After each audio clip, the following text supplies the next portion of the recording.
أما بعد فأعوذ بالله من الشيطان الرجيم بسم الله الرحمن الرحيم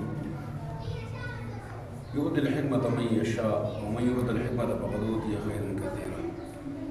دا الله عز وجل فضل و کرم چې په کوم انسان باندې وشي الله پاک هغه د خپل رضا لپاره استعمال کوي، اولاد د خپل رضا لپاره استعمال کوي، ځمکه جهاد مال جان وخت الله د خپل ځان لپاره استعمالوي او دا غیر قیمتي نفس نوي کم نفس د الله لپاره استعمال شي، هغه وخت نه قیمتي وخت دی کوم چې د الله لپاره استعمال شي، مال هم دغه شان هر څه دغه شان.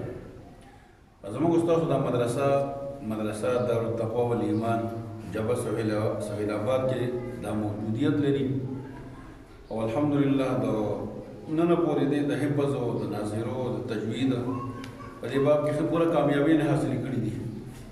الحمدلله اوس نوی قدم او نوی پړاو لري د درس نظامي دی چې په هغې کې به زموږ سره په دې مدرسه کې د 2 درجو پورې د طلابو داخلي فارغ شده علما او دغه شان قابل علما فضیلة الشیخ سمیع الله، فضیلة الشیخ سراج احمد او همدغه شان فضیلة الشیخ صادق الرحمن صدیقي او فضیلة الشیخ حنظله محمدي. الحمدلله دا د دې ملګري د مدرسې اساتذه دي.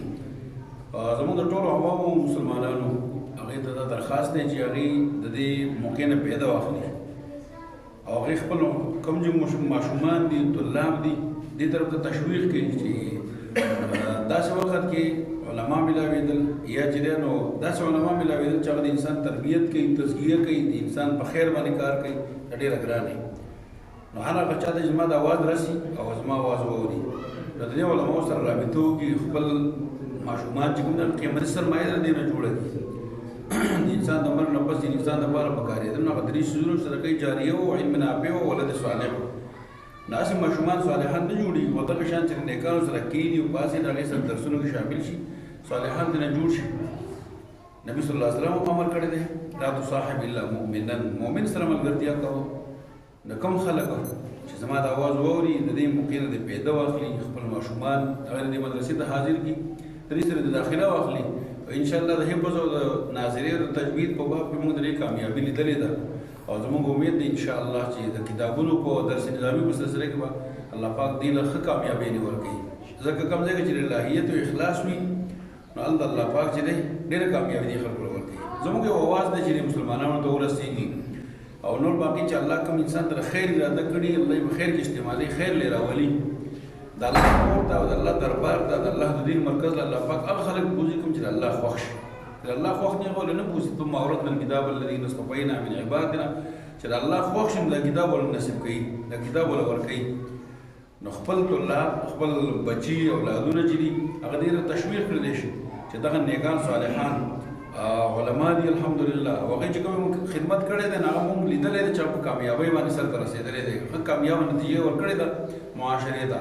نو خپل طلاب دې کې داخل کړو. د 2 درجو لپاره فلحال د داخلي انشاءالله پروګرام دی اخوا دا به انشاءالله او محدود طلبا اخیستلی کېږي. دا مولي صاحبان وایي چې محدود طلبا به اخیستلی کېږي. نو کوم طلاب علما چې هغې د خپلو ماشومانو داخلولو کوشش کوي، کوم عوام مسلمانان چې د خپلو ماشومانو داخلولو کوشش کوي نو هغې د زر تر زره داخلې کې مراجعه وکړي، ځکه داخلې محدوده ده، ځکه په هر طالب العلم باندې انفرادي په هغې توجه ورکولی کېږي. نو خپل طلبا خپل ماشومانان زر تر زره داخل کوي او ځکه چې داخله محدوده ده، که بې ځای ډک شي نو بیا د نورو طلابو لپاره د داخلي ګنجایش به بیا نه کېږي. الله پاک زموږ ستاسو اولادونه په اسلامي تربیت باندې سمبال کړي.